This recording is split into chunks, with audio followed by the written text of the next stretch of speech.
Hello, everyone. I'm Dana Brooks, and this is another edition of the EmPower Hour brought to you by the EmPower Plant by Facing Brooks Law Offices. Welcome back.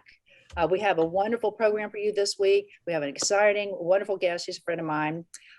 She has a wonderful group that she started. Her name is Krista Cayer, and she started the Cayer Behavioral Group.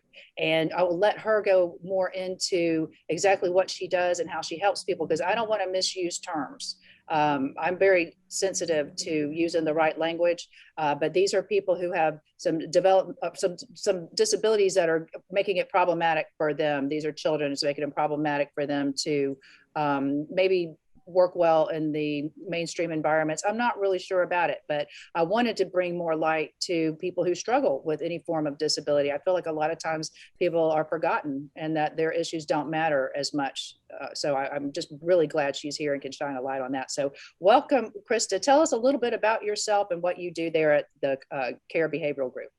Thanks, Dana. I'm super pumped to be here. I really appreciate y'all taking some time out to talk with me. So Cayer Behavioral Group is a really special place. We primarily serve children with autism. Okay. And we found our feet many, many years ago, just to kind of give you some background and sort of how Cayer Behavioral Group came to be. When I graduated college, which seems like a million years ago at this point, but it was 1996. The Olympics were in Atlanta. I had a boyfriend who was making me crazy. I had to get out of here, and I thought I was just going to die if I didn't end up in the ATL some way or the other. So I went there, packed up my Toyota Tercel, got there, got a big girl job in a tiny little apartment, and realized that that big girl job, the $21,000 a year I was making, was not good. You'll never be able to spend all that money. Yes, I had no idea. So I ended up getting a job at Outback Steakhouse. So while I was, we like to call it slinging steaks. While I was slinging steaks at Outback, I was waiting tables and I waited on this really sweet family.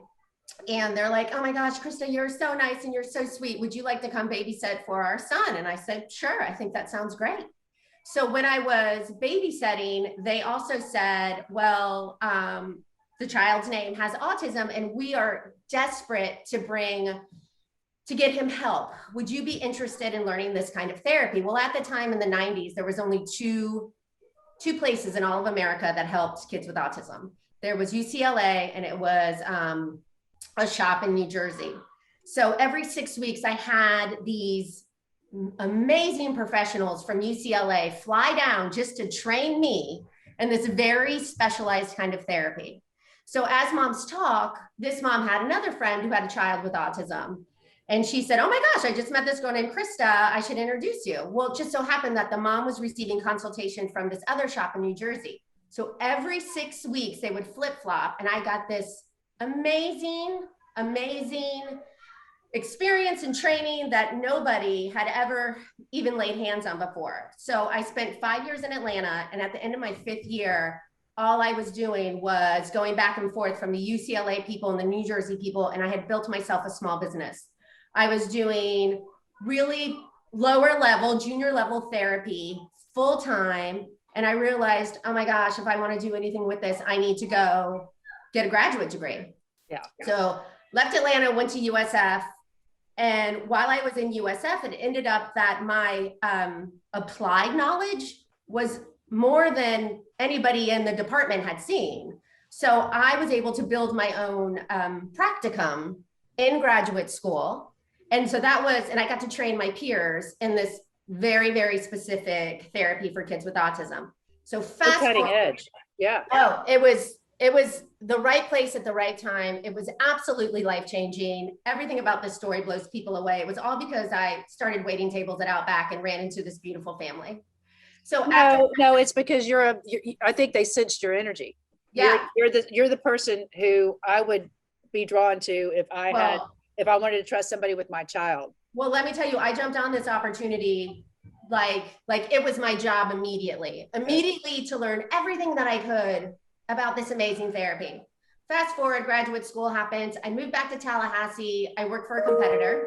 Okay. It was a beautiful experience, but the model that the competitor wasn't, I knew there was so much more to be done and such a better way to get it done And so I did it. I built it. And so here we are. This is what I love. This is what, first of all, I love you to death because I know you personally and I know your family and you're wonderful, wonderful people. And you're married to an empowered man. Yes. Who I trust with my money. Yes. That's serious. Me too. Seriously, Chris Cayer is our CPA, and I can't say enough good things about him. He's everything. But you have a wonderful family, and I wanted you to be here for so many reasons, not just what you're doing, but also the fact that you're a women-owned business. You're a woman-created business. You didn't even have a model like with us. I've got my law partners on today. I'm going to introduce them real quick. I got Rose Caswick here. I've got Carrie Roan here. I also have a Carrie Martin, but she's not on the show. I've got Carrie Roan here, and we've got Elizabeth Hughes back, who is our assistant who's in school. But we are personal injury lawyers, and a lot of people go, well, why do you have this show about empowering women, or why do you have a Come Back Stronger story or whatever? And I said, that's really what we do. It just doesn't look like it. What we actually do is we decided we want to own a business like you, but we had some models of how to do it. And we thought, I think I could do it better, because they were real heavily dude. Exactly. Real heavily older white dude. And we're like, that doesn't feel right. So necessity sometimes breeds invention. But one of the reasons we want to do this show, have people like you on there, is because it's a lot like our clients. They come to us, they've got a problem, they've been hurt, usually a car accident, slip and fall, could be a rape, could be getting assaulted at somebody else's place. It could be anything, malpractice, whatever. When somebody gets hurt, physically hurt, and they come to us and they're like, I don't know how to do this. I would love to not even have to be in this situation. I don't want to sue anybody. Is that going to happen? Do I have to go to court? All this. And so we're like, we want to give more to these people than just a check at the end, because we want to help them get through this point in their lives. Obviously, come back stronger. We mean that literally. Sure. Help you be better than you were before. And then I found so many women, their claims were undervalued. Carrie Roan and I talk about this all the time. An insurance adjuster will look at a case and say, oh, that's a woman. She makes less money. She's got less upward mobility. Not going to stay in the job market as long. Let me discount her. And I got fed up with that. So all of these things that we're doing are informed by our missions as personal injury attorneys. When I thought about that, I thought, what kind of people do I want on the show? I want other women who want to help women. I want other people who want to help people who have got something that they're trying to manage to overcome. But before we get too further down the road, I want to welcome Rose back. We missed you last week. I failed miserably in honoring your role as our drink of the week person. I think I slept some wine out. Wine. Oh, I know. We celebrated Kim Crawford. So no, this week though, since we are talking about people who have experienced autism or have an autism spectrum diagnosis, Rose, tell us about our drink of the week. So our drink is inspired by Temple Grandin, who is an autistic woman. She's an animal scientist and an autism advocate. And so we're doing a take on a Shirley Temple Grandin, you get it.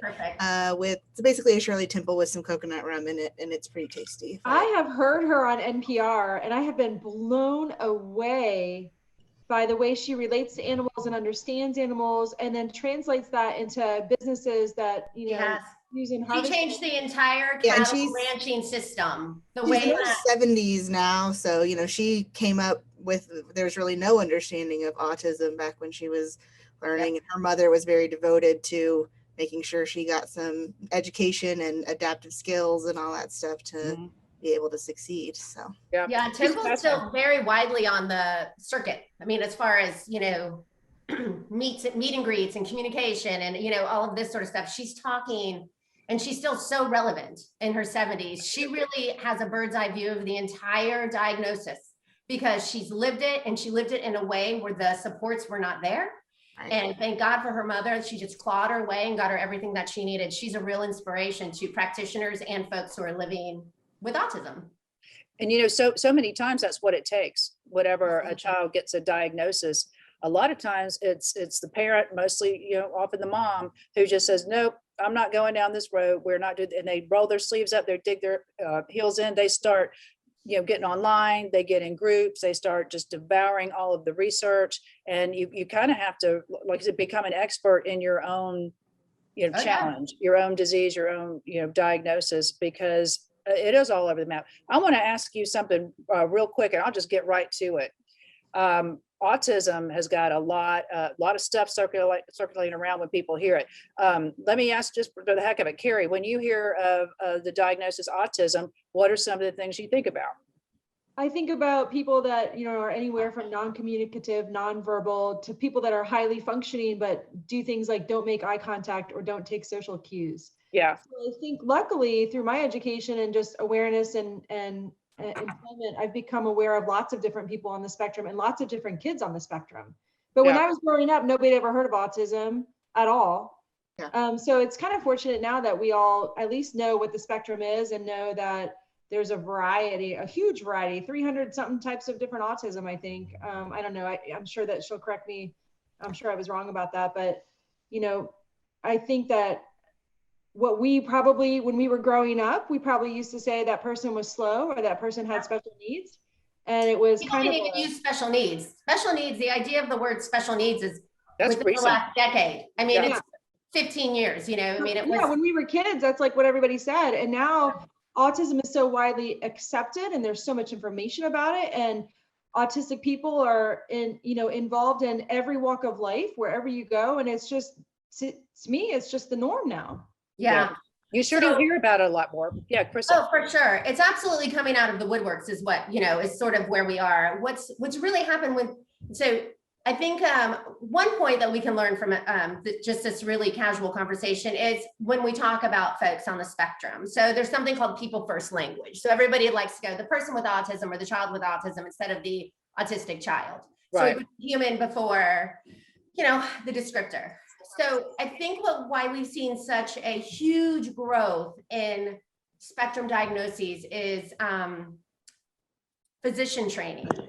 Doctors are receiving more time. I mean, really, if you talk to, for example, my pediatrician, he'll be the first one to say that when it came to autism, they had somebody show up in class one day, talk a little bit about autism, and then the conversation was over. Yeah. Well, that's shifted now. Now the diagnostic tools are much more keen, the measures are much stronger. And so we're able to diagnose earlier, which then allows for early intervention, which allows for better outcomes at the end of their life. You talk to any parent of a grown adult with autism, they're the first one to say, man, you got to nail that early intervention. It changes everything. How do you diagnose it? How is it diagnosed? So the diagnosis is done by a neurologist primarily. So we have to look at what insurance companies will accept because autism is a business. So when you look at it from a business perspective, there's a list of rules that have to be followed, and an insurance company will only provide services for a child if the diagnosis comes from a neurologist. It can't be a master's in social work. It can't be a behavior analyst. And so that's really tricky in Tallahassee because we're very insulated and there just aren't enough professionals in that scope. Yeah. Don't we just have one pediatric neurologist here? Yeah.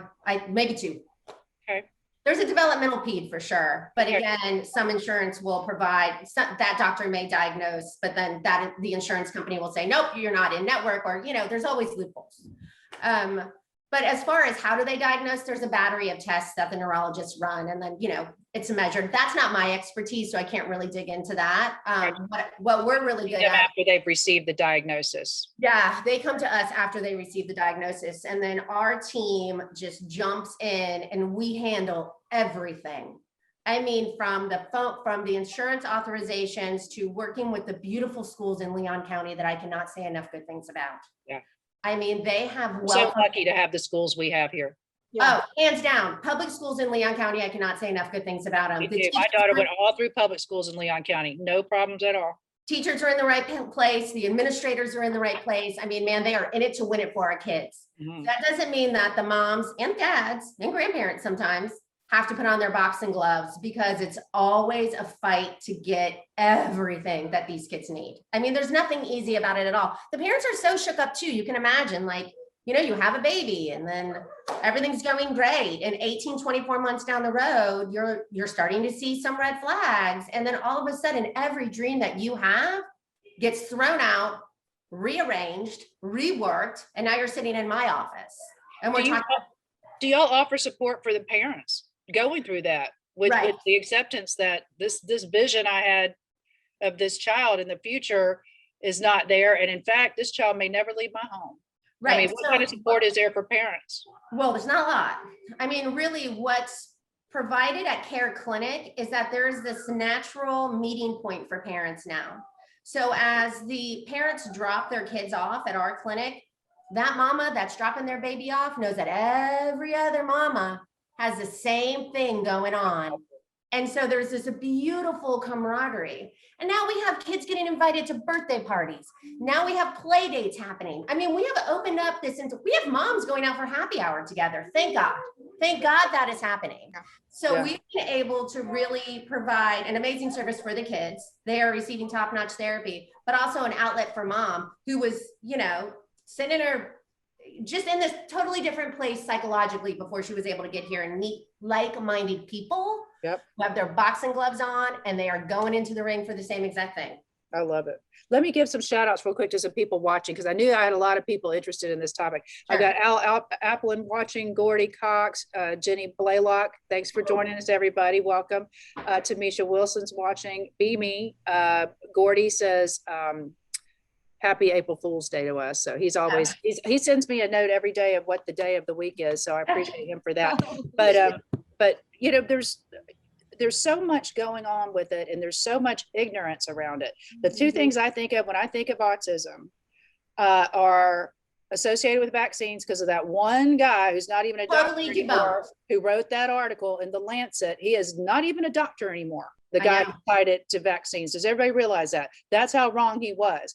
But that is a hard stigma to shake. Do you hear this all the time about that? I would like to cover that, because I want you to get the real information out there. Yeah. Okay, so in 1998, a doctor named Andrew Wakefield wrote an article, and there were 12 other authors on that article. And it was a very small group of kids, but the meat and potatoes of my conversation is that the research was funded by an attorney who was representing families who really felt their children were injured by this vaccine. Right. So they went in, and bottom line, Wakefield falsified all the data. So he picked and chose what he wanted. He published it in the Lancet. It rocked the entire universe. Yeah, it did. People started stopped vaccinating their children. We saw an increase in the MMR. We saw I don't know. I can't talk to polio. I mean, I can talk about measles and mumps. We saw an increase in measles and mumps. I don't know if polio, you know, was part of the increase of these. I don't know that either. Yeah. So I can't speak to that. But what happened was eventually from 1998 until early 2000s, everything was a mess. What happened is that the Lancet went in, or another group of physicians went in, debunked all of his data. He had to redact it. It was debunked. He lost his medical license there. All of science has suggested that there's no link between the MMR and the childhood diagnosis of autism. What we do know is it becomes very tricky because the MMR is delivered to a child at the same time that a diagnosis of autism would happen. Yeah. So the timing is tricky, but data suggests and proves, frankly, that there is no direct correlation between a vaccination and a diagnosis of autism. Elizabeth, let me hear from you, because you're 20 and you graduated relatively recent, certainly compared to the rest of us. What did you notice? Because since you've been in school, this was probably not that uncommon for you. Like when Carrie and I are talking about our experiences and the people who had what we imagine probably was a spectrum diagnosis that what should have been available to them, they were called retarded. They usually they actually use that word in school when I was growing up, or slow, or difficult, and they took them out of the mainstream. Yeah, right. Those kids we didn't run into. There was no inclusion. There wasn't. What was it like for you, Elizabeth, growing up, and your experience with anybody who has an autism spectrum diagnosis? I actually know several people my age who have autism because they're very involved in my church. And I graduated from McCullough High School, and we have a very good ESE program, which is, I think, exceptional education or exceptional student education.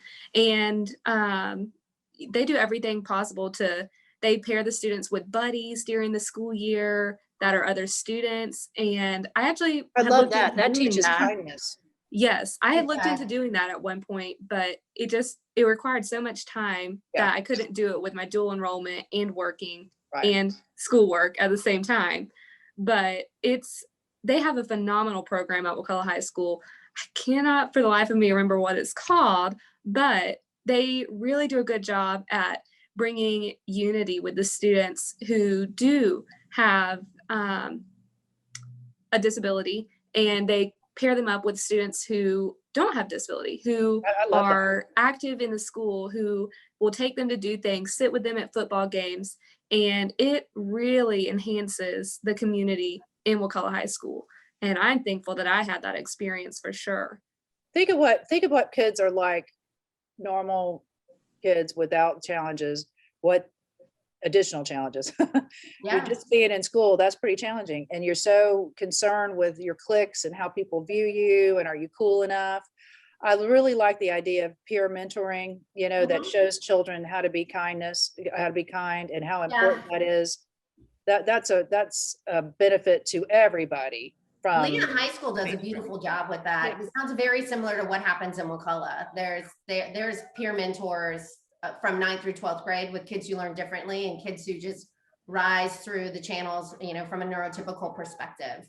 I love the peer mentoring. I think that's a great way to build friendships, build relationships, and it gives students, like Dana said, a chance to practice kindness, which nowadays it's so hard to come across people who are genuinely kind. High school, all that stuff, it doesn't encourage you. All the natural things that happen when you're in school, none of that encourages kindness. It encourages all the things that are terrible in you. So I'm glad that these school leaders are realizing, we need to start preparing these people for what they're going to be like in the real world. And in the real world, you're going to have to show some kindness and realize that everybody's not like you. And you're going to have to hang out with people who don't elevate your social status necessarily. And it makes you look for a better type of a person, I think, to hang around with. Hello to Allison Keller Sullivan. She's watching. So thank you. If y'all have any questions, please go ahead and put them in the comments, because when we get experts like this around, you need to take your shot and get your answers while we have them, because we were so glad she made time. Go ahead, Carrie. So Krista, I think there's a group in town, and it might just be at Leon, but there are sports organizations that have mixed teams. So they have teams with autistic kids or kids who have different needs with other kids. So that way they can all play sports together. Do you know the name of where we could find those teams or those coaches? So I only know one. Only one comes to mind, but there's more than one. So there's something called Sportsability. I think it might be Sportsability first, but it's definitely Sportsability. They do a beautiful job of mixing, again, folks who are neurotypical with folks who just require sometimes a lot of assistance, sometimes a little bit of assistance, because that's how the spectrum and special needs work. Sometimes you have kids that just require a little nudge, and then you have folks that require more, actual hands-on sort of guidance to get things done. But they're game changers. I have quite a few families who have worked with them. And then from the city perspective, the city of Tallahassee, I know, provides opportunities for kids who learn differently to play soccer. My kids did this. This is how I know, to play soccer with kids who have special needs on a team. It's not anything contrived. It's a real normal, everyday, moms are bringing snacks. We're rooting for our kids on the sideline sort of situation, which my kids got a ton out of.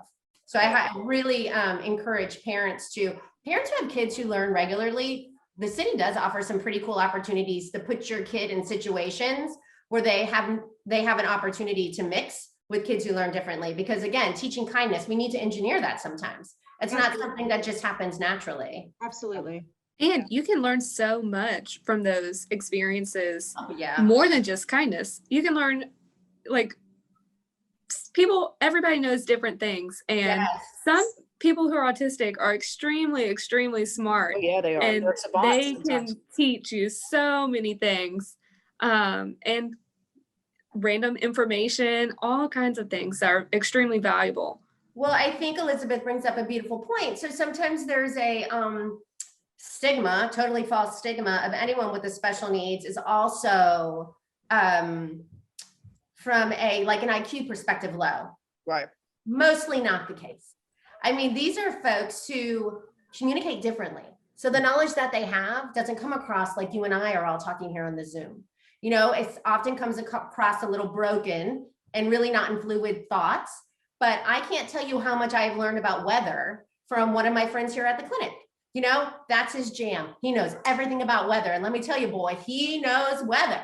So it's really interesting to have these conversations with people who think differently than us and walk different paths. To put yourself out there to meet these people, it's a life changer. It's a game changer. The amount of happiness I have because of what I do, I think goes beyond most people's happiness. Yeah. Yeah. When you're doing good and you're helping, people's lives get better, the whole quality of their whole life is improved, by what you do. And I know that has to be rewarding. It has to be what do they say? If you enjoy what you do, you never work a day in your life. You don't work a day. Like you're the one. I want to welcome Katrina Cobb real quick and Kevin Graham.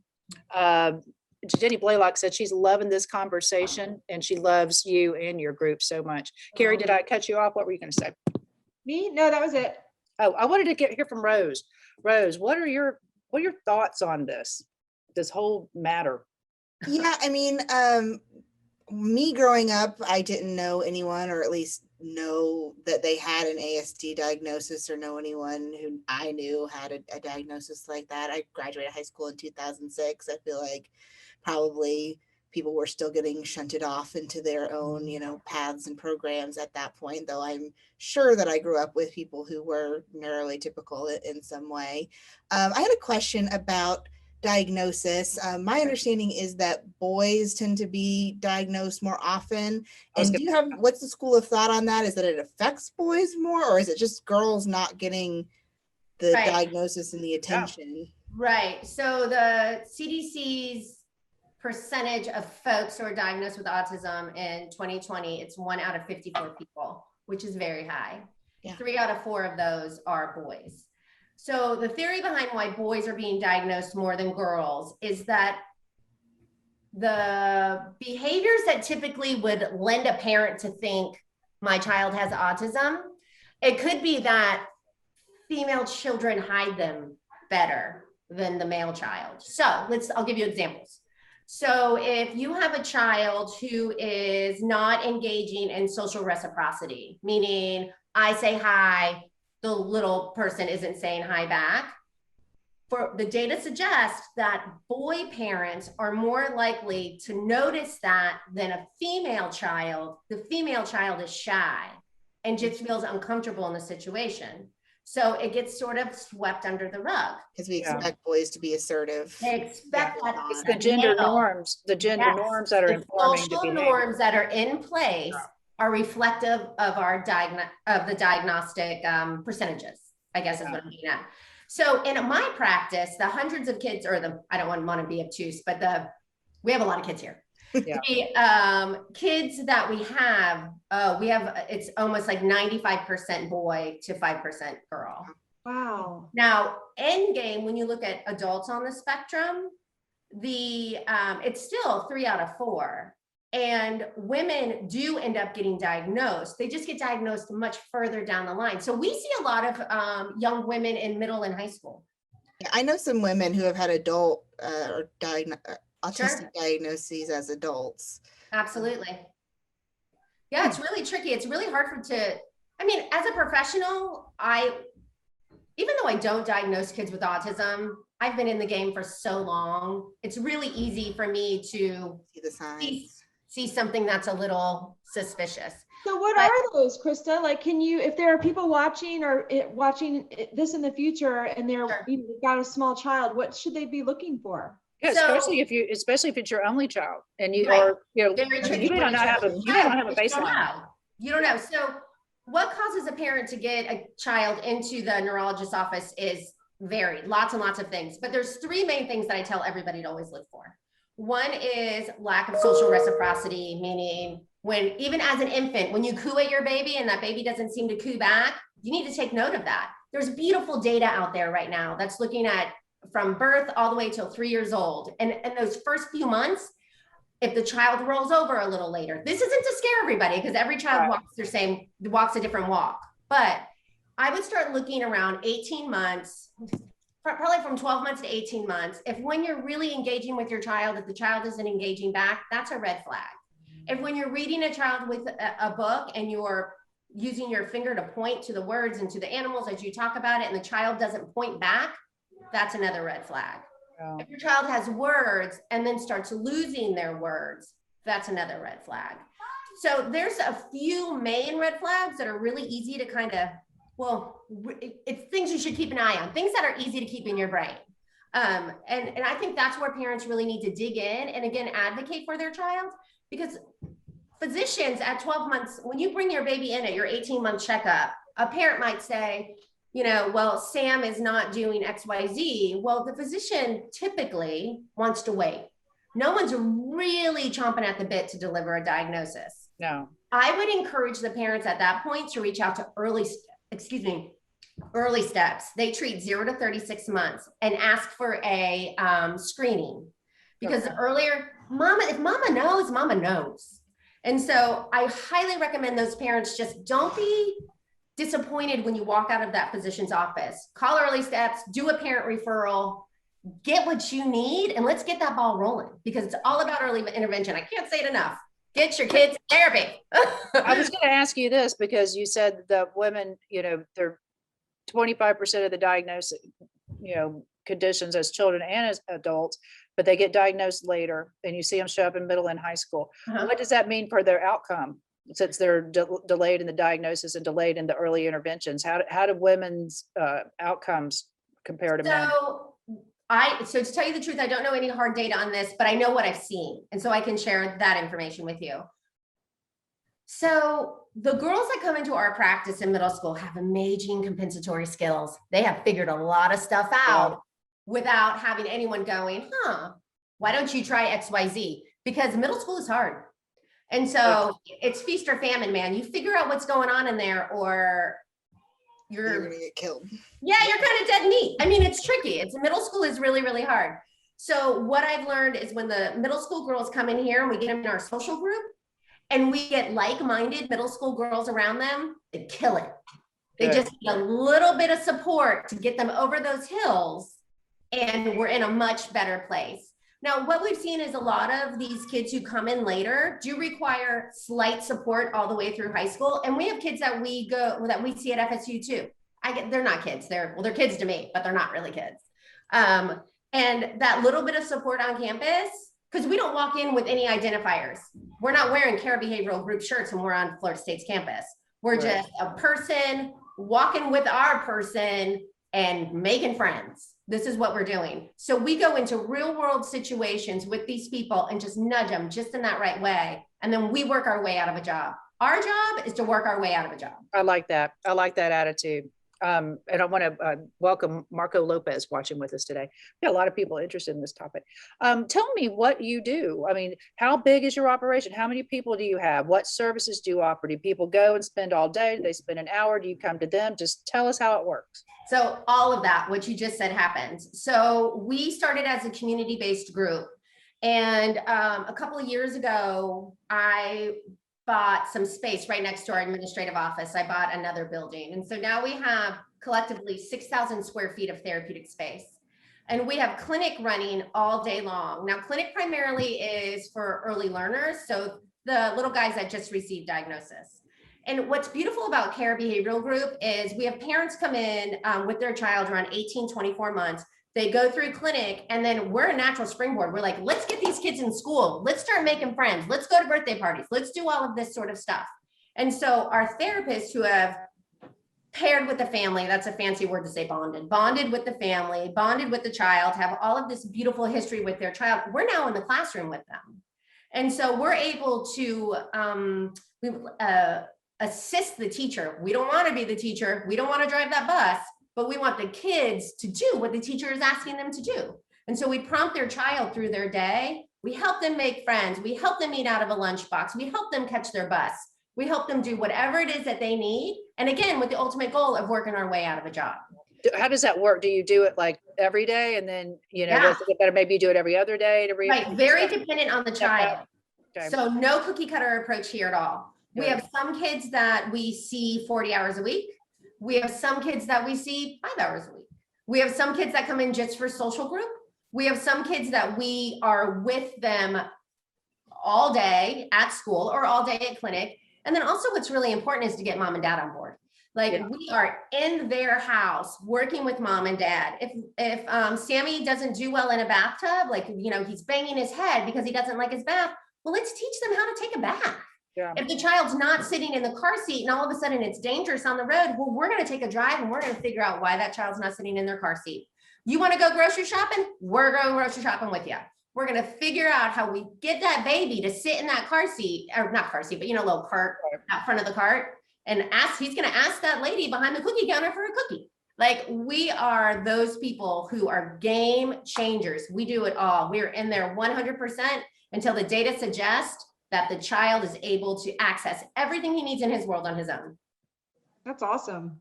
You know, I'm glad to hear that, because I will be, from my ignorance, I wondered if this wasn't somewhat immutable, like this was going to be something that the family needed to learn to deal with, because there was very little, you know, growth or improvement potential for the child. Well, in our company, I can't speak for anyone else's, but right when we onboard a child, right when a child comes into Cayer Behavioral Group, mom and dad are also onboarded. There's a list of expectations. We are crystal clear. There's no reason to jump into this party together if mom and dad do not understand what we're going to expect of them. And so there's a slew of paperwork that's signed off on. Mom and dad understand the expectation that when we're in your house, you are right there, mama. You're right there learning everything that we're doing, because you can't sub this out. This is not a sub out. This is a lifestyle and change. I'm not their mama. My therapists are not their mamas. Everyone needs to know, or dads. Dads are equally as important. I don't mean to throw them under the bus. It just so happens that moms are typically around more than dads are. But we have great dads in the practice, so I'm not throwing anybody under the bus. Having said all of that, I go back to our job is to work our way out of a job. We want these parents and grandparents and friends to know exactly what to do when Sammy is banging his head. How do we redirect that? How do we work on communication that is functional for the child and functional for the environment and for the people that they live in? I mean, under no circumstances does anyone want us in their house. If we start when they're 2, we should be gone before the child's 18, you know? Right. Yeah, I was looking at your website a little bit, and it seems like a lot of the stuff that you do is basically coping skills in one way or another, the child to cope and also the family to cope. And I know especially with different types of sensory issues that children with autism tend to have, like they have sensitivity or can have sensitivity around foods, around clothing textures, or those types of things. Are those like different programs that you work on, or you identify? Right. So again, it's not cookie cutter. What we do is we look at every kid. So when a child walks into the office, we do what's called a functional behavior assessment. And the functional behavior assessment looks at the whole child, and we identify behaviors that are of excess or deficit, because there's both. And then we determine the function of those behaviors. So we ask ourselves, why is that child engaging in XYZ, whatever that looks like? And it's typically very overt maladaptive behaviors. So again, we have this headbanging that I've discussed. Regularly, we see them playing with toys inappropriately, or not how the toy is designed to be played. Yeah. We regularly see kids that have 0 language and are engaging in other kinds of behavior to access whatever it is that they want. So we drill down the why on that child, and then we develop what's called replacement behaviors. So instead of banging your head, we're going to teach how to do this, and then we're going to come in with what you want to teach you. Instead of banging your head, you do this, and look, you're reinforced, you get what you want. And so that reinforcement technically should be strong enough to decrease the head banging and increase that replacement behavior. Does that make sense? Yeah, it does. It's basic behaviorism. You got antecedent behavior, you got a concept. Yes, so, that's exactly what it is. But it's sometimes, but I think about that. I think of it working in someone who processes things a very rational way. And so that's, I mean, it's the same thing you would do to someone who doesn't have an autism disorder. So that's where it becomes very tricky, because not only, so we have this list of behaviors that this child is engaging in, but paired with this, we have, I mean, true barriers. Child's nonverbal, you know? So if he's banging his head, I can't look at him and just say, oh, tell mom you want the cookie, because he doesn't have that language to tell mom that he wants the cookie. So we have to develop this this communication style. What's it going to look like? Are we going to teach him a sign? Are we going to do picture exchange? Is he pre-verbal and has sounds, and we're just going to reinforce any sound that comes out of his mouth so we can form those tiny little sounds into the word cookie? You know, it's not easy to do, and it's very systematic and very science driven as to how we determine what replacement behavior we're going to use. For my example of the child banging their head up against the wall.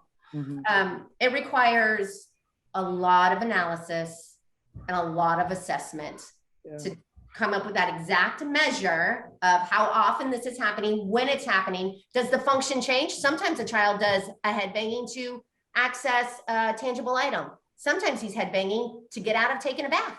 Right. You have to figure out why they're doing what they're doing and then replace it with the same socially appropriate, functionally equivalent behavior.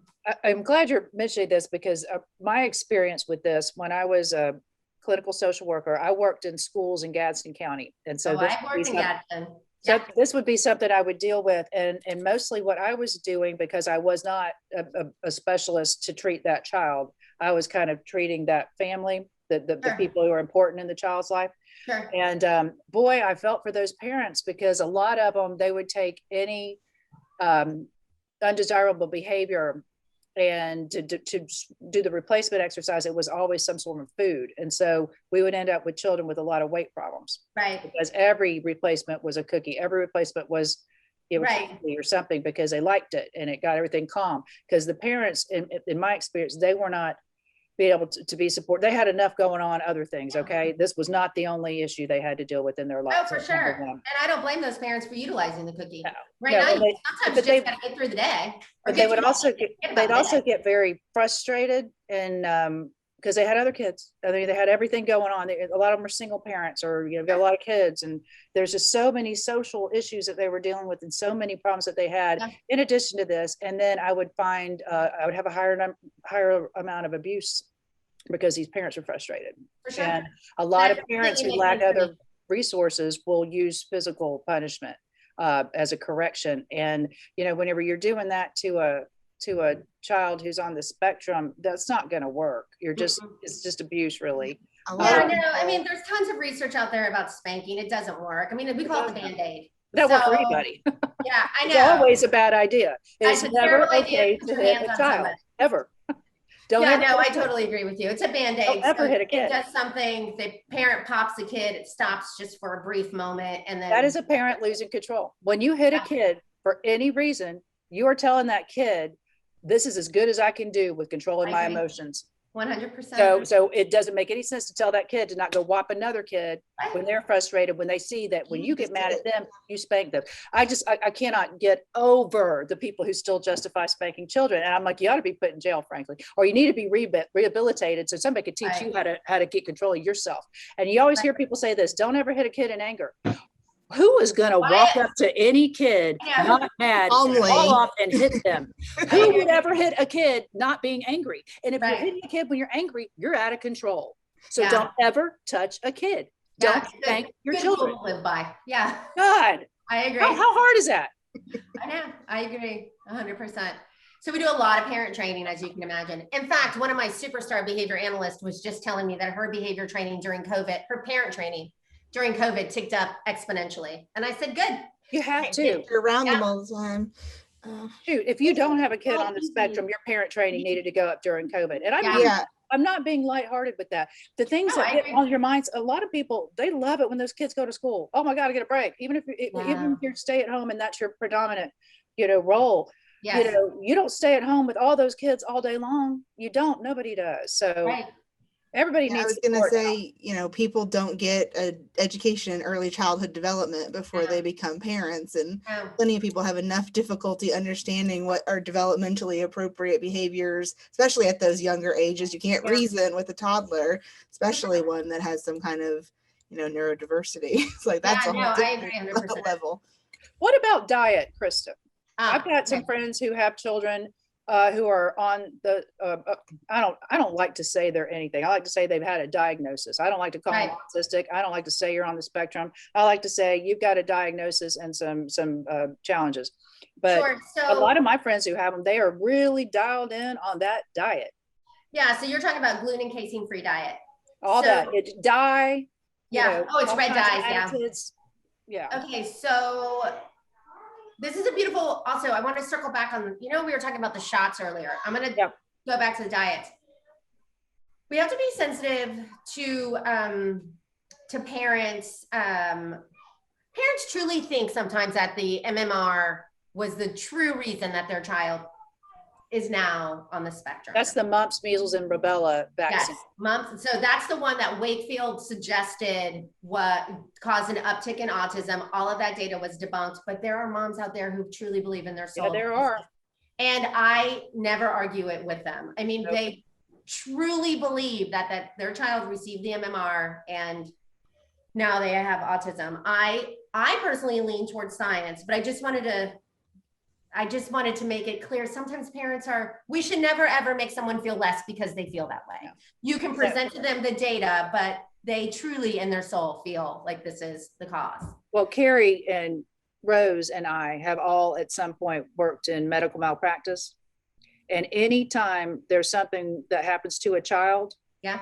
a parent's instinct is to find something else to blame it on other than themselves. Sure. And you think about it, that's just pure survival. Right. That's just pure survival, because what's worse? Can you think of anything worse to live with than the thought that you might have done something to harm your child? And I mean, even it really though I isn't think the anything worse. parents know that they didn't cause their autism, they want something to. Yeah, You yeah, know, I mean, what is it? Must be that shot. It's not my bad gene. It's not my bad My parenting. parent, I love that child, and I've given him everything that I can. But shoot, I'm going to blame it on that shot because. Hey, Krista. Yeah. What does cause autism? So there is a huge body of literature right now. They've drilled down some, again, sort of out of my scope, but I can tell you what I've read. So they've drilled down to definitely some genetic anomalies. When they've done some genetic testing on folks who are on the spectrum, they're able to drill down and they have found an autism gene that is present in kids that are on the spectrum. Does it cluster in families? So the data suggests yes. So right now the current data is if you're a mama, you give birth, you have a child that has autism, the data suggests 60% chance that your next child will also be on the spectrum. So there's that piece, there's that information, but I would imagine somewhere down the road that autism, and this is just my gut feeling of, again, being in the field for 20 years, that they're going to decide that there is a genetic piece. Of course, I think you can't overlook it. Science suggests that there is, but there's also an environmental piece. And I don't know what that's going to look like. I don't know if it is something in the food or something in the air or something I don't know, but I would imagine that eventually science is going to drill down and suggest that there is a multi-layer component of things that are causing this uptick in childhood diagnosis of autism. Yeah, but I bet that's good though. I mean, if they can isolate that to some kind of gene, maybe they could use CRISPR. Go fix it. Yes, no, I agree. I think that, again, because doesn't it answer the why? Isn't that what's making? Everybody's got to have a why. When Everyone something needs a happens to you, why. people want to know why. Why me? What did I do wrong? And hopefully it's not that. So then the first thing is like external. Yeah. What was done to me? What had happened to me? What happened as a kid? What are they eating that's wrong? What kind of shots do they give them? What did this pediatrician miss? Right. All that kind of stuff, because the alternative is, Guilt. sometimes not survivable. You just can't handle it. Let me give some more shout outs and make sure I'm not missing any questions. We got, did I say Diana Plaka? She's watching. Lori Finn, our marketing director, she tuned in. We've got Kimmy Angel, Jamie Harvey, Robert Fetter, Raymond Verdusco, maybe I got that right. Donald Allen. We got a Jen who said yes. I don't know what to. All right. But she's watching, and she made a notation about it affecting somebody in her family. This is a very, very big topic, because I think one of the things is people are afraid to talk about it because it's so hot button. Like if somebody is sure it's tied to vaccines, boy, they will argue that all day long, and they're not going to be disabused of it. What about when we talk about a spectrum?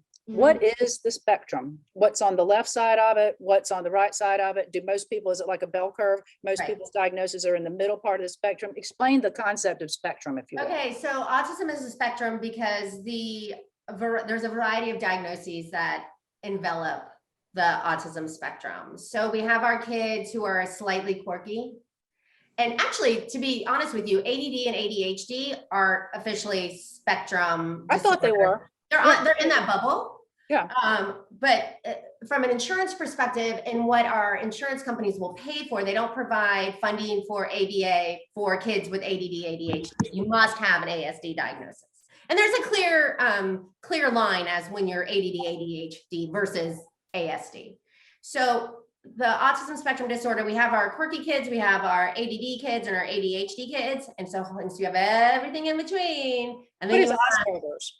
Say that part again. What is Asperger's? Asperger's. Asperger's. So, What is that? yeah, Asperger's no longer exists according to the DSM-5. Really? That's new information to me. Wow, Yes. me too. So the DSM-5 came around and said, no, Asperger's got lumped into just an ASD. And what they did is they put autism spectrum disorder into different levels. There's level 1, level 2, level 3, and they're all based on severity. So you get lumped into one of those based on your measure, based on the metrics of your assessment. I see. So anyways, to answer your question, you have your ADD, ADHD kids on one end who are killing it, doing great, really require very limited supports. Typically, there's medication involved with those kids, and they're rocking and rolling in classrooms, and they're easy breezy. Then we have our folks on the other end of the spectrum, and they can be heavily involved. You know, I mean, they can be nonverbal, self-injurious, overt maladaptive behaviors. It's a lot. It's a lot for a family, anyone to, work with and live with on a daily basis. Those folks are as bright as they come and will surprise you every day as the week is long, but they do require an intensive amount of support. I have a question. You said that you may come into a child's life at 18 to 24 months and your intent is to definitely be out of their life by the time they're an adult. What if they still need you after an adult? What happens then? Then we stay. We stay and we figure it out. You're not restricted to children. You can go follow them. Yeah. You follow them everywhere. So in my practice, we typically, we don't really see folks a whole lot older than 22. A 22-year-old adult is very unusual to have in our practice. I mean, traditionally we get the babies. It's just, that's how this is how our business works. Because the early intervention's being pushed. But what does happen to somebody as 22? And do they just, what happens? I'm going to give a big shout out to somebody in our community who is rocking and rolling with with anyone who's post high school into college, because things get really mucky in that post high school place. It's like the transition from middle school to high school gets really mucky, and then the transition from high school to the workforce or college or tech schools, wherever it is that you're going, gets really mucky. So my friend Amanda Lewis opened up Future Pathways, and man, is she killing it with our big kids. Good. People call her. She's amazing. What is her name again? Amanda Lewis. Amanda Lewis, and she owns Future Pathways. She's amazing. She's so good. She was a Leon County teacher for years and years and years. And I think realized that there was more to be done than just in the classroom, because the classroom's great from sort of like a testing situation, but you have to get out into the real world. You got to generalize all these skills. That's why, just as we go with parents everywhere, like I know we're in restaurants, we're in the Publix grocery store, we're everywhere, we're in the schools, we're in the bathtubs, we're wherever the problem behavior is, that's where we go. Amanda does that with the kids who graduate from CDG. She follows them elsewhere. She's awesome. Y'all need to bring her on. She's great. I want to, and I want to get her contact information, put it out there, but I'm thinking right now too, I'm thinking about parents and support for them. And I'm thinking also about grandparents. I've got a friend of mine who is a grandfather to a child who has a ASD, right? Yeah, ASD. Yeah. And he's real vexed by it. He's like, it's hard for me because one of the things, he's got 3 of them, and the one that's got the diagnosis, sometimes like the bigger one will push him down, and there's like, what do you do? You can't. And it's just like it's just so much for him, because he's single. His wife died. So he's trying to be a good grandparent and stuff like that. But he's like, oh, this is a lot. This is a lot. So I just envision the need for support for the people who care for and love these children being just as important as, we train, we call it family training. So as a company, we decided to lose the idea of parent training. Because sometimes we just weren't working with parents. And I think it's all about community training. So we really have changed our terminology to community training or family training. And a family unit, as everybody knows, looks totally different as it did, many years ago. So we train everyone, whoever is in that child's environment, if they're interested in learning and if they're willing to do what as best they can. We're not looking for 100% compliance. We just want you to take little nuggets away to make your life better and the person that we're working with life better when you're together.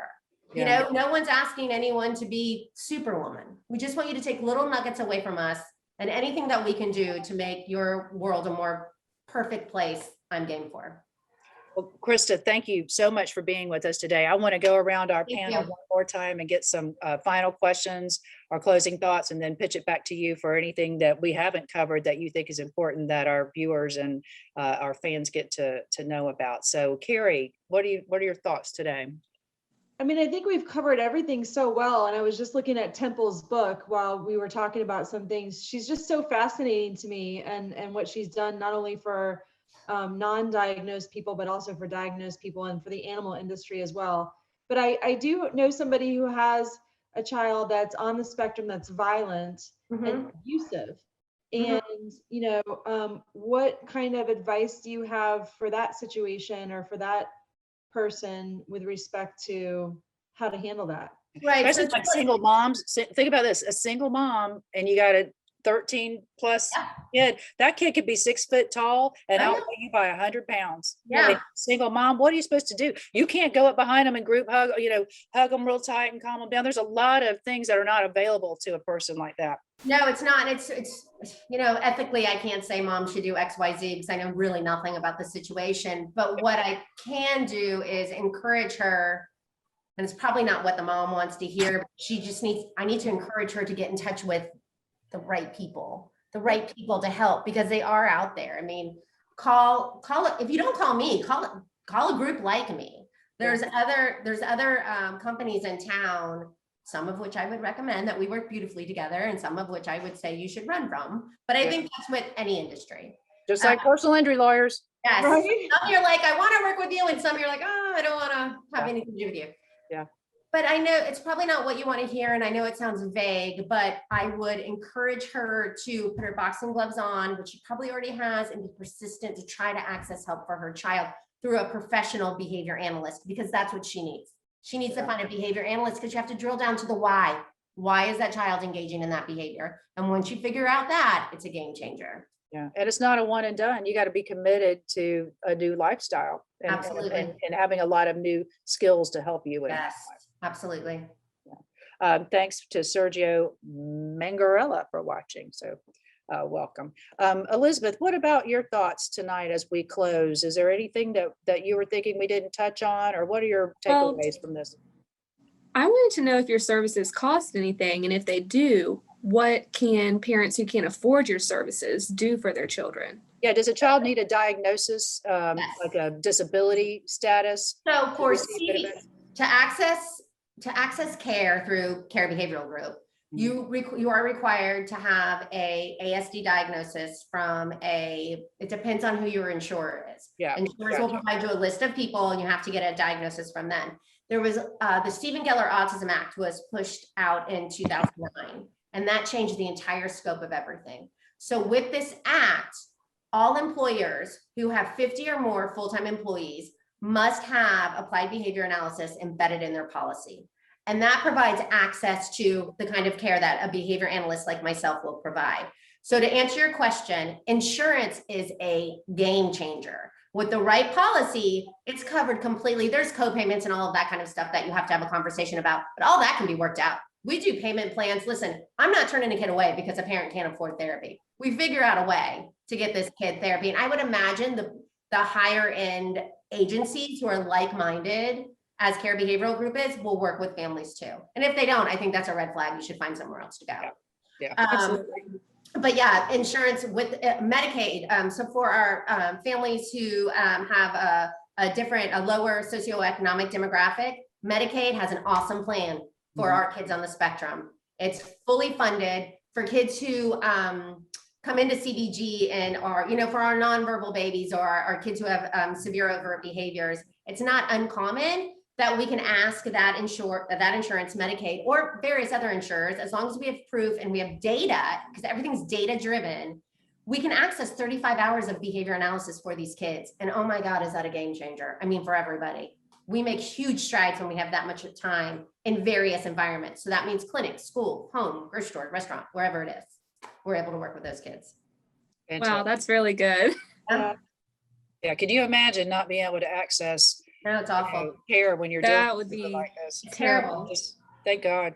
Rose, what about you? You have any questions or final thoughts and takeaways? Yeah, as I mentioned, I know some people who have been diagnosed as an adult, and to them it was immensely beneficial and meaningful, just in terms of being able to understand themselves better. Yeah. Like the things that they were just weird kid, can't cope, whatever. And then some of those behaviors obviously brought them into adulthood.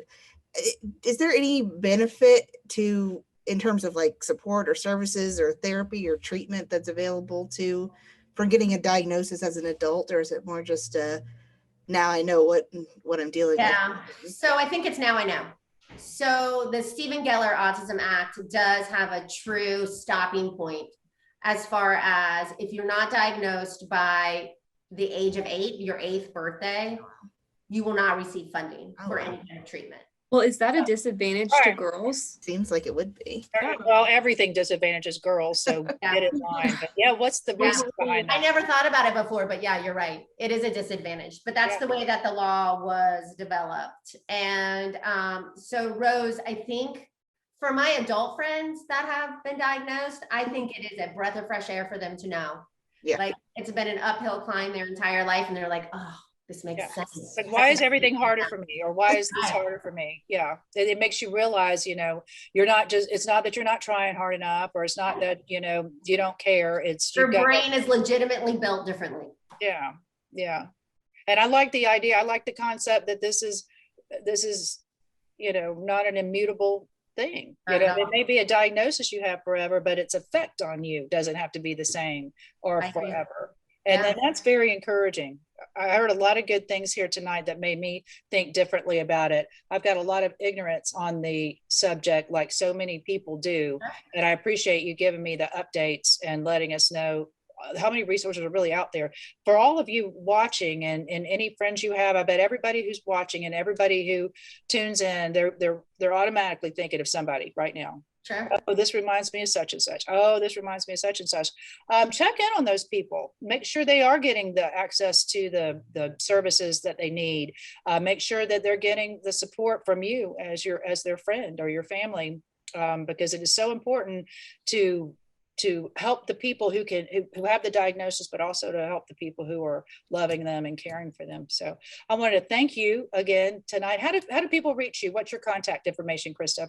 So everything's on my website. People can visit carebehavioral.com, and Maggie Williams, we call her the gatekeeper of the office. She's awesome. She will get you all your paperwork, and we can start having really important conversations.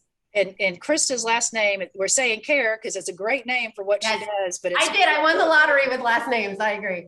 It's her last name is spelled Cayer. So Cayer Behavioral Services or Cayer Behavioral Group. Yeah.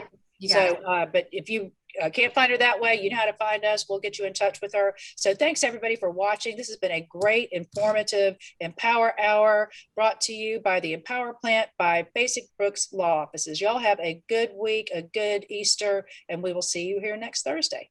Thanks. Bye, guys. Thank you. Thanks, Krista.